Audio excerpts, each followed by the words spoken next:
Un nouveau Tu vois le tableau, c'est tout de suite, et tu regardes la chaîne, c'est une autre histoire. Ready?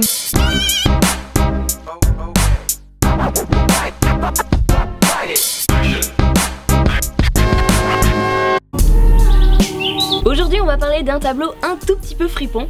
C'est l'œuvre d'un célèbre peintre qui s'appelle Jacques-Louis David, qui est né en 1748 et mort en 1825, et qui s'est illustré dans un courant qu'on appelle le néoclassicisme, qui est un courant artistique qui s'inspire de l'Antiquité. Donc oui, je vais te parler de l'Antiquité. Bah ouais, ça faisait longtemps que la dernière fois on était plutôt dans la Bible, tout ça. Si t'as pas suivi, je te mets le lien de la précédente vidéo. N'hésite pas à cliquer. Voilà. Le tableau que j'ai choisi s'intitule Mars désarmé par Vénus. On y voit donc le dieu romain de la guerre, Mars, qui en tant que guerrier est armé, mais ici il est désarmé par la très charmante déesse de l'amour et de la beauté.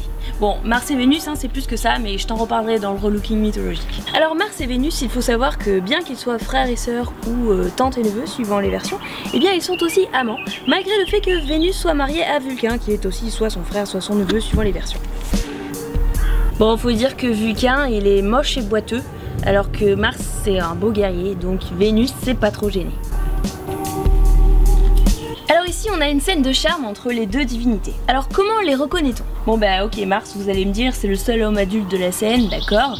Mais sinon, Mars, on le reconnaît parce qu'il a tout son attirail guerrier, donc sa lance, son casque, l'épée, l'arc, le bouclier, etc. Et il est désarmé par 3 nanas nues qui sont les Grâces. Dans une précédente vidéo, je vous ai dit que si vous voyez 3 femmes nues, a priori c'est soit le jugement de Paris, soit les Grâces, hein, même s'il y a d'autres possibilités. Donc les Grâces, ce sont 3 divinités qui incarnent la joie, l'abondance et la splendeur, donc en gros la plénitude, et donc on comprend bien leur présence dans cette scène. Donc elles sont en train d'emporter l'armement de Mars, et elles apportent aussi de la boisson, hein, ce qui ne gâche rien, voire facilite un peu la tâche. Et ça a l'air d'être déjà bien avancé vu la tête de celle-ci qui ma foi a l'air heureuse. Mars est aussi déshabillé par Cupidon, donc le fils de Vénus, qui est le dieu de l'amour, hein, qu'on reconnaît, vous savez, à ses ailes, son arc et ses flèches, et donc qui est en train d'enlever les chaussures de Mars. Oui, ça peut être mieux. L'amour déshabille la guerre. Et Vénus, bon bah elle est souvent représentée nue, hein, même très souvent, c'est un bon prétexte au nu à vrai dire, puisque donc c'est de la mythologie, hein, c'est la déesse de l'amour, on a le droit de la représenter nue, non ce n'est pas indécent. Donc Vénus elle est souvent représentée nue, mais ici elle est aussi accompagnée de son animal, donc la colombe ou la tourterelle, et elle porte aussi une couronne, ce qui est un élément qui est décrit dans l'Odyssée par exemple, donc qui peut être un attribut d'Aphrodite ou de Vénus. Donc elle est en train de parer Mars de fleurs, hein, en mode on se détend, à l'aise, hein, c'est cool, et vous apprécierez l'emplacement de cette petite main coquine, hein, ni vu ni connu là, hein. Cette colombe finalement est bien placée. Derrière on a un décor antiquisant, hein, bien sûr, mais dans les nuages, donc a priori ça se passe dans l'Olympe, la demeure des dieux. Voilà, hein, on se doute bien de ce qui va se passer après. Peut-être que Vulcain va débouler en furie, mais c'est pas ce moment-là que David a souhaité nous montrer.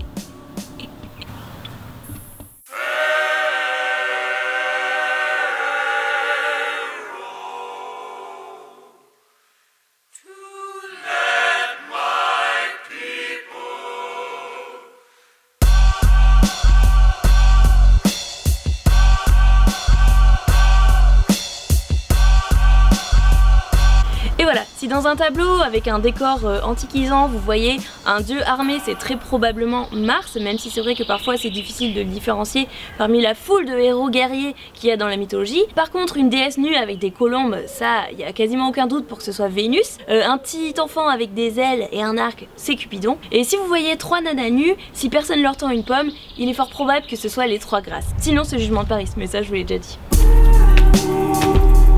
Et voilà, c'est la fin de la vidéo. Si vous avez aimé, n'hésitez pas à liker, à commenter, à partager, à vous abonner, à nous suivre sur les réseaux sociaux, etc. Allez, moi je vais à la piscine.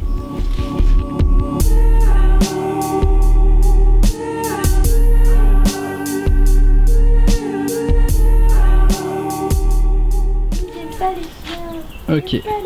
5, 4, 3, 2, 1.